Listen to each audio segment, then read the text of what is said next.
Usapang totoo, walang preno. You under Vlogcaster, real talk lang, walang plastikan. Magandang araw mga ka-Wonder, welcome back sa ating YouTube channel, Wonder Vlogcaster po. Magandang gabi, Mark Narboneta here. Pag-usapan natin mga ka-Wonder, itong tila pambubuli ni Daryl Yap dito kay General Torre, ano? Parang ganun kasi yung dating mga ka-Wonder dahil sa pagsagot-sagot nitong si Daryl Yap dyan sa kay General Torre. At ang pambubuli mga ka-Wonder, hindi lang yan yung sinasaktan mo. Ito ay kung paano mo sagutin at intimidate yung tao.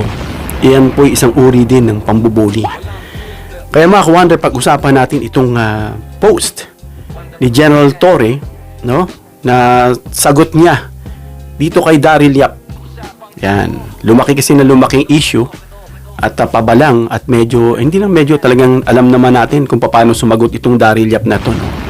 Na may pagkawalang modo kung sumagot ito, no? I'm sorry pero I don't have anything against dito sa LGBT community. Napapatanong lang ako, no? Kung ito ba ay miyembro ng LGBT at kung gano'n eh sana pagsabihan nyo ito para hindi gano'n ang asal dahil direktor pa naman ito at syempre direktor yan, meron niyang mga audience, kabataan, no, mga estudyante na alam natin na dapat mahimok natin sila, ma-mold natin sila pabalik sa tamang moralidad. Tapos ganito lalabas sa bunganga ng isang Daryl Yap na to, no?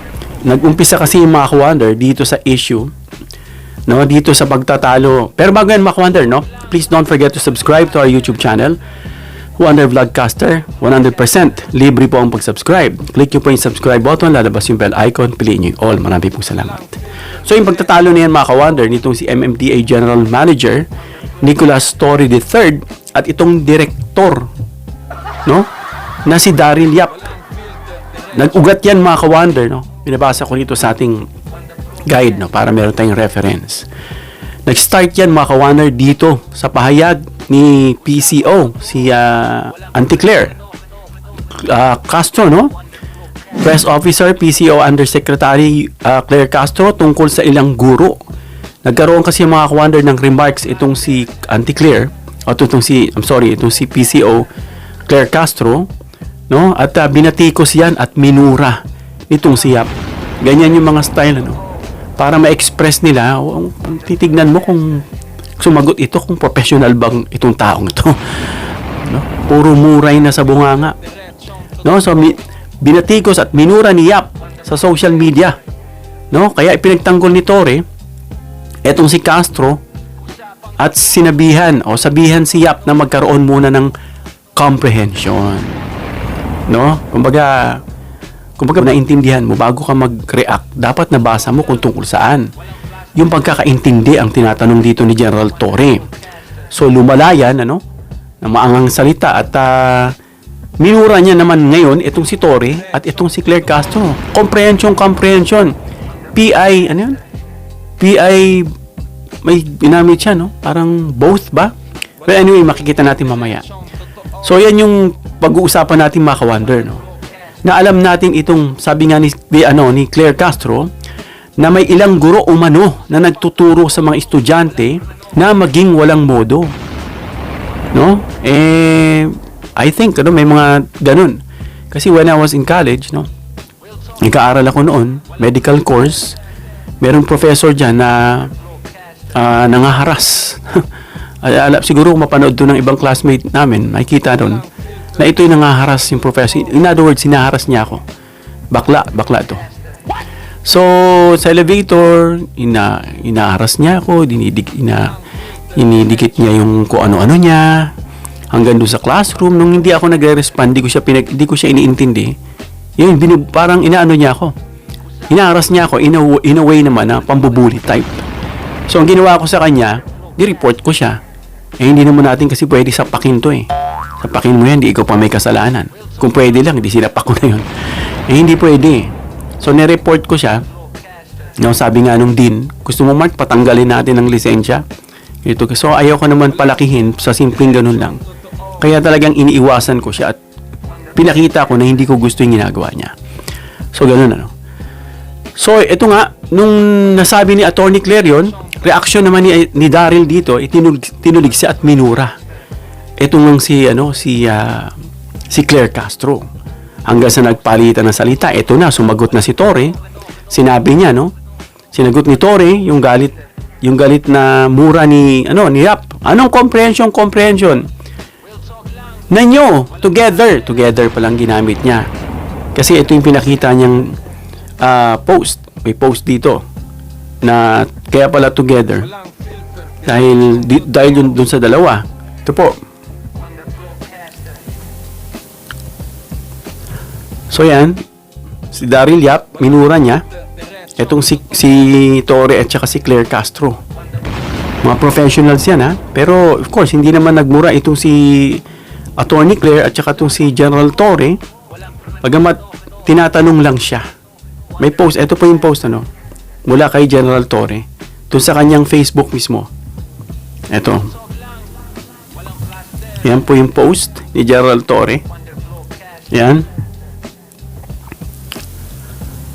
So, ang labas ng ganito, sabi nga ni Torre dito, may post daw dito si Daryl Yap, na kumbaga, ayon mismo sa nauna mong post, pinagalitan na ako ng Viva Films. Daryl Yap to, kumbaga, nag-state siya na pinagalitan na raw siya ng Viva Films na wag na daw siya mag-Facebook. No? Kasi napapansin siguro yung mga post nito, yung mga responses nito, na mukha kasing maka-wonder. Kung titignan mo, mukhang nagpapabibo ito kay Sara Duterte. No? Parang nagpapapansin siya na talagang pinaglalaban niya siguro, hoping na manalo si Sara. Baka sakaling siguro mabigyan siya ng pwesto sa 2028, no? Kumbaga umaasa siya. Kita naman natin yung social media, mga ka-wonder, kung iba-browse niyo yung Facebook niyo, kanina lang kinakabaga na ako Dahil sunod-sunod na tungkol kay Sara, pag-aangat, pagpupuri, mind conditioning, isinasaksak nila sa isip ng tao. No, araw-araw bombarding yan. Ganyan makikita niyong message. Para ipakita ron na kahit na ini-impeach si Sara, kahit na iniimbestigahan sa mga anomalya, yung tatay niya nandun sa The Hague.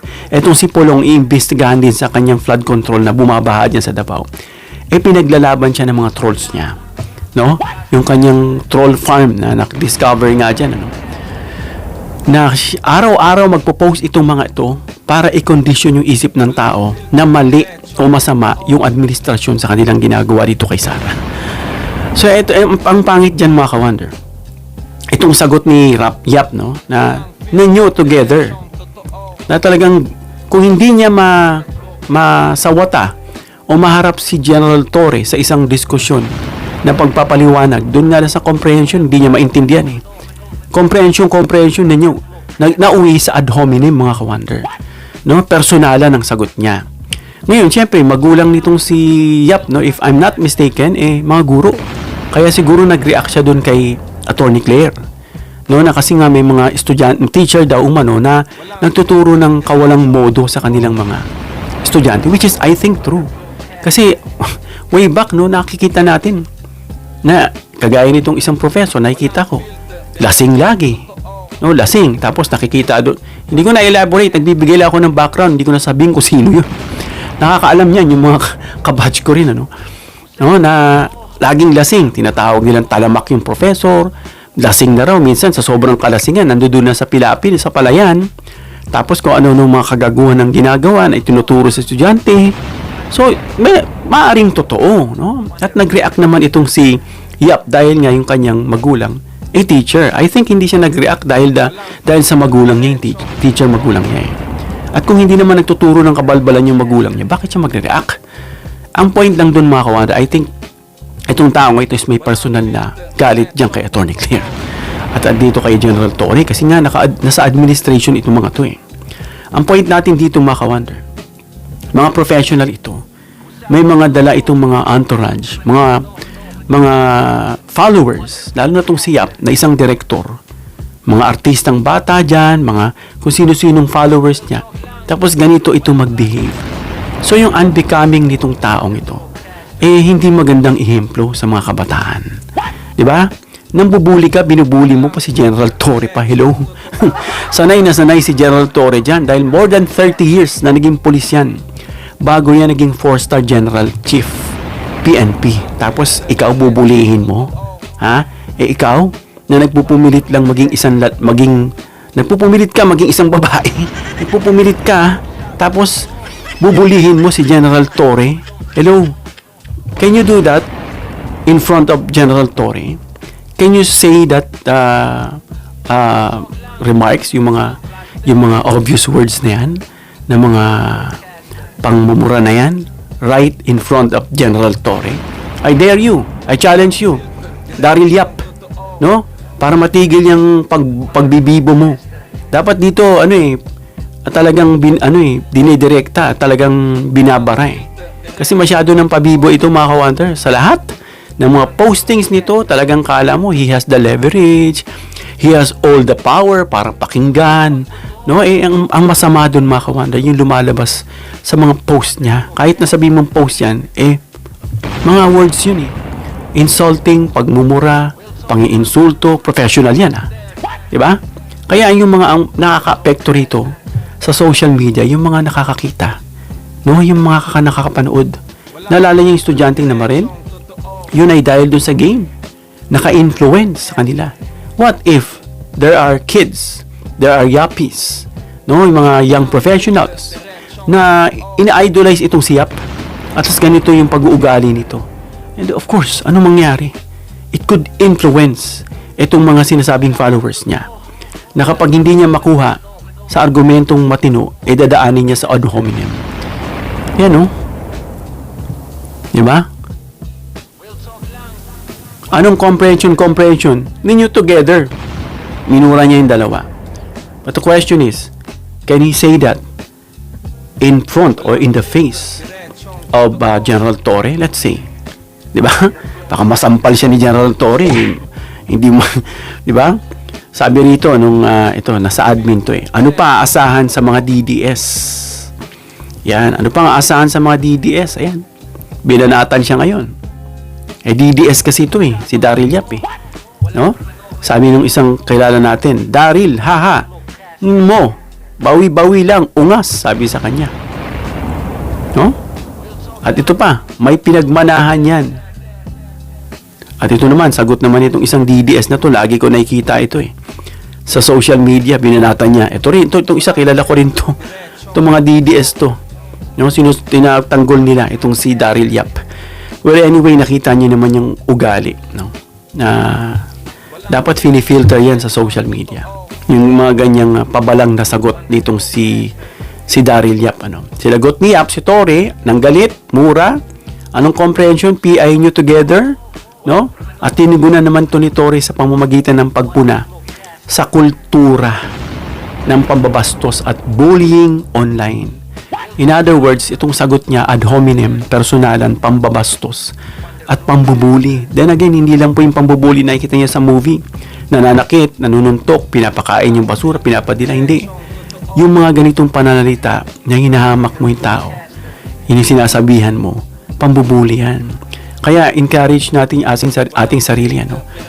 We should stand up against those bully. Huwag tayong papayag na may bubuli-bulihin tayo.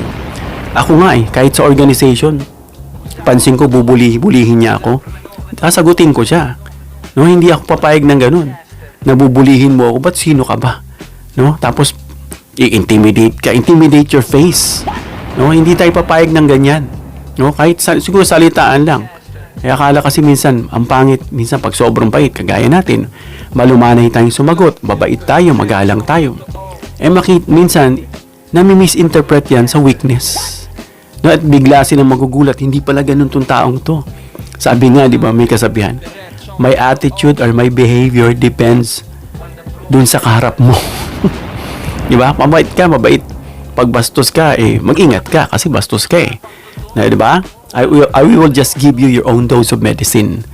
No, kaya labanan natin yung mga bully na yan. No, mapa-online man yan, personal, we should stand up against them. Not in the sense na sasapakin natin sila, no? Sasampalin natin sila. No, wag ganun, no?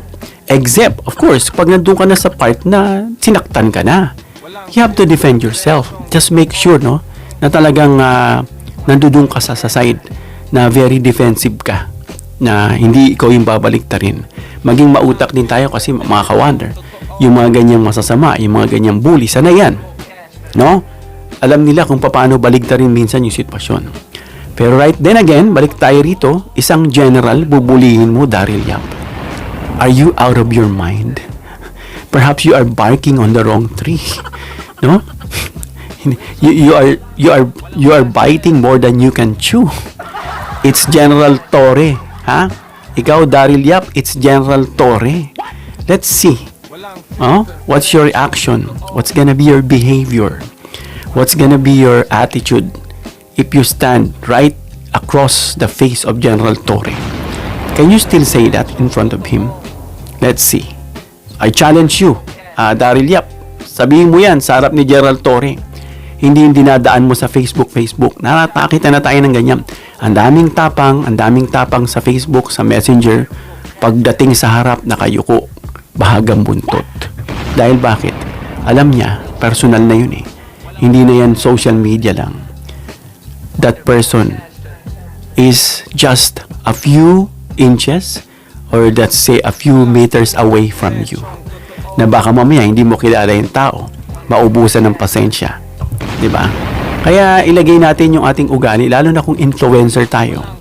Yung mga post natin, pag-aaway natin nasa social media pa.